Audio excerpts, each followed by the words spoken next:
Kami dari kelompok 6 dikasih SMA Manajemen Aset dan Likuiditas Bank Keuangan Syariah Politeknik Negeri Jakarta. Pertama, izinkan saya memberikan dahulu, yakni saya Delana Lydia sebagai perwakilan dari kelompok 6 yang beranggotakan saya, Pasti, Rofi, dan Rizky. Nah, apa yang mau kita bahas? Kita akan membahas tentang dampak modal, konsentrasi, ukuran bank, dan reliabilitas terhadap kinerja industri perbankan di Nigeria.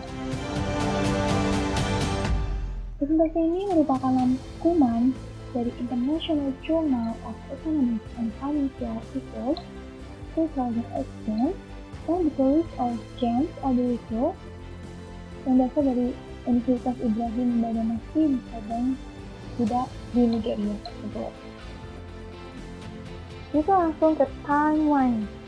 Bagaimana kinerja industri perbankan di Nigeria tersebut? Dimulai dari tahun 2005, di mana Bank Sentral Nigeria atau CBN mengadakan konsolidasi untuk merestrukturisasi industri perbankan dan menghasilkan variabel target untuk meningkatkan kinerja industri perbankannya. Nah, beberapa tahun setelah konsolidasi tersebut, tepatnya di tahun 2009, ternyata kinerja industri perbankan tidak berkembang signifikan.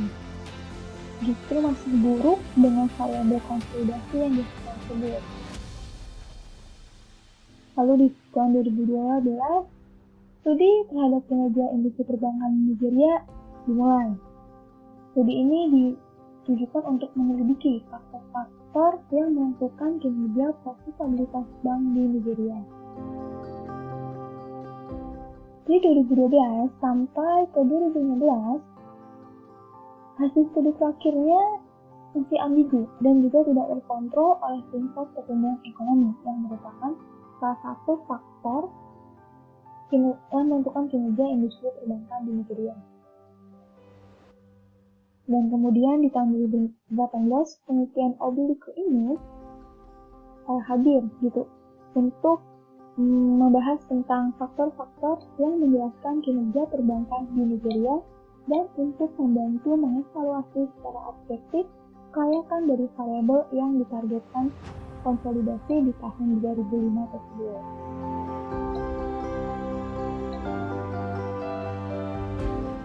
Kita langsung ke faktor-faktor yang menentukan kinerja bank.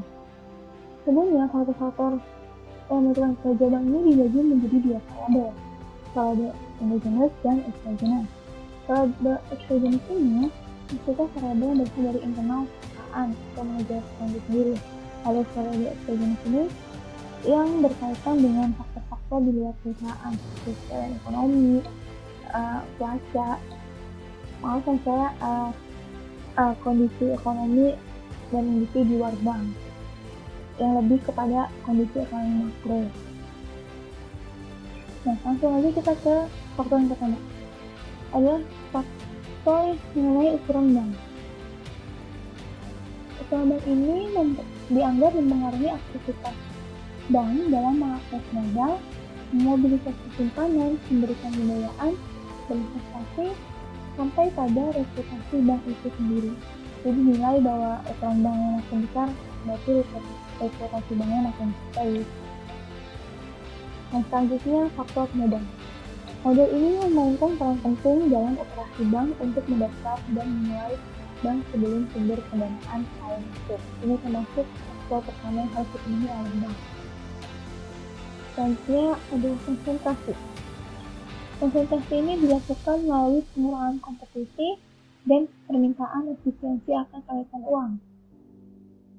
Karena dinilai kalau misalnya kemampuan bank dan dalam berkonsentrasinya bank, maka dinilai akan mendapatkan keuntungan yang lebih dengan membebankan suku bunga kredit yang lebih tinggi dan menurunkan suku bunga depositonya. Lalu faktor yang lain adalah faktor likuiditas. Hubungan yang ada antara likuiditas dan kinerja bank ini sebenarnya saling bertentangan. Menurut Charlotte dan Hartman, menyatakan bahwa kekurangan likuiditas yang besar dapat membahayakan valuasi industri sehingga mengurangi tingkat kinerja pada bank tersebut. Keempat faktor ini termasuk ke dalam faktor variabel endogenous atau variabel internal dalam perusahaan. Dan kita lanjut lagi ke dua faktor terakhir, yaitu pertama tentang pertumbuhan ekonomi, menyatakan bahwa tingkat pertumbuhan ekonomi mempengaruhi kinerja industri perbankan.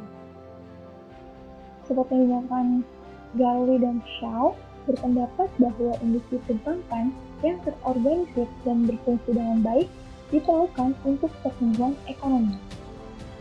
Dan yang terakhir, tentang faktor inflasi, di mana inflasi ini bisa diantisipasi dan tidak diantisipasi.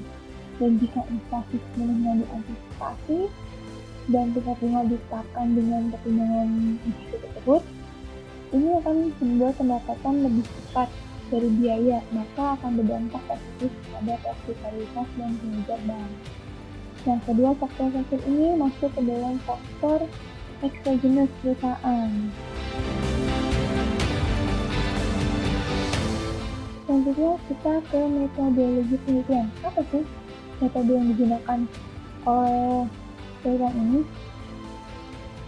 Metode yang digunakan adalah metode sektor model regresi berganda atau disebut sebagai CECM.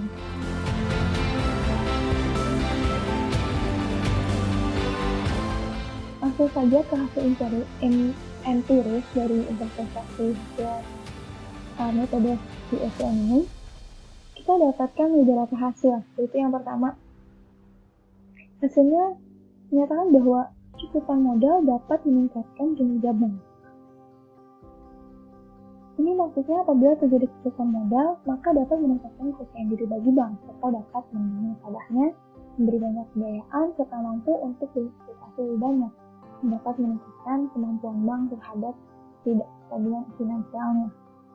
Lalu selanjutnya hasil yang kedua, menyatakan bahwa konsentrasi bank di negara itu memburuk atau tidak sesuai dengan ekspektasi dari kebijakan konsolidasi di mana jumlahnya masih tidak terlalu kecil. Hal ini tentu menyulitkan bagi mereka untuk berkolusi dan menghasilkan keuntungan monopolistik dengan konsentrasi tersebut. Jadi maksudnya itu, besok konsentrasi ini bisa meningkatkan kinerja, malah hasilnya ternyata realitanya justru semakin memperburuk. Lanjut ke hasil ketiga, menyatakan bahwa ukuran bank yang semakin meningkat atau membesar, ternyata kinerjanya bisa berkurang.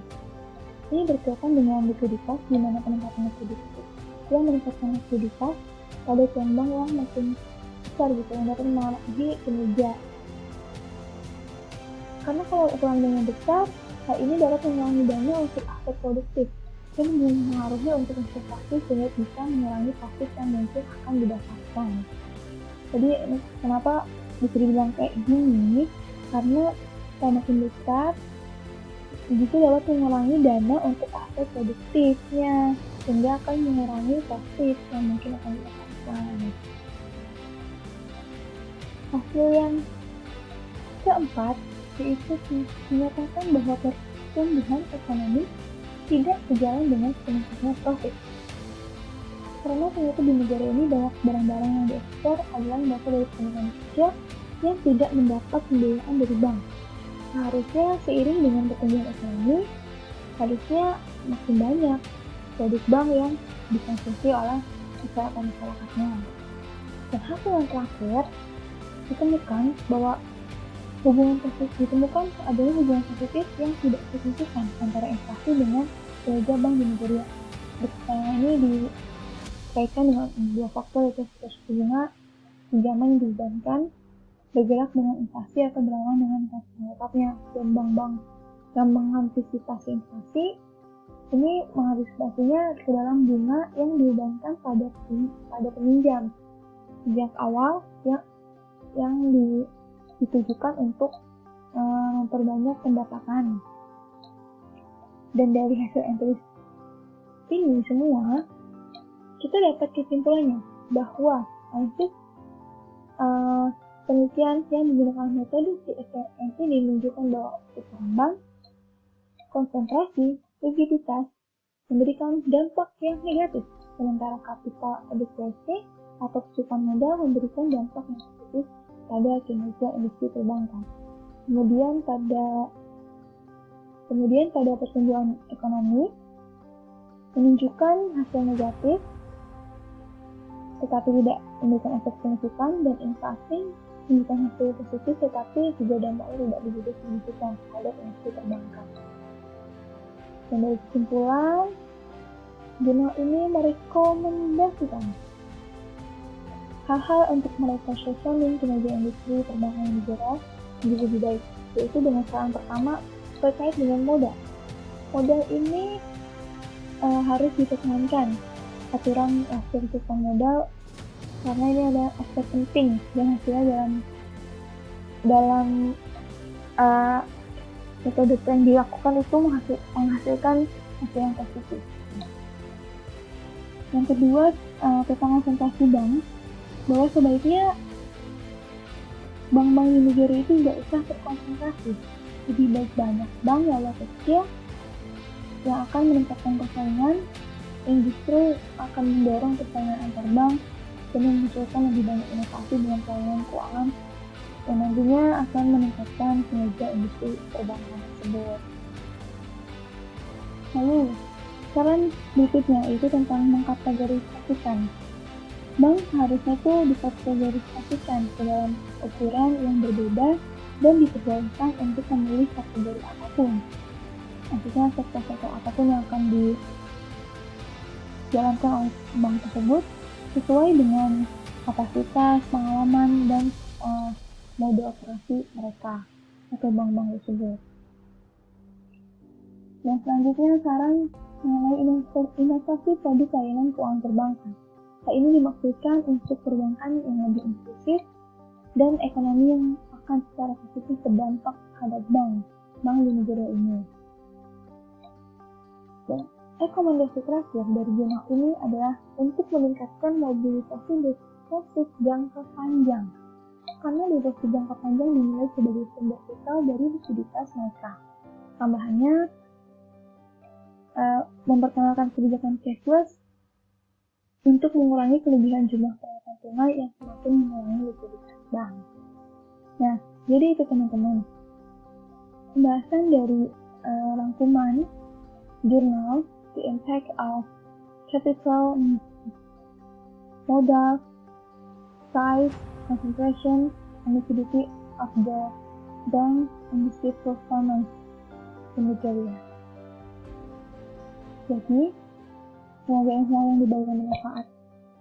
Terima kasih banyak. Wassalamualaikum warahmatullahi wabarakatuh.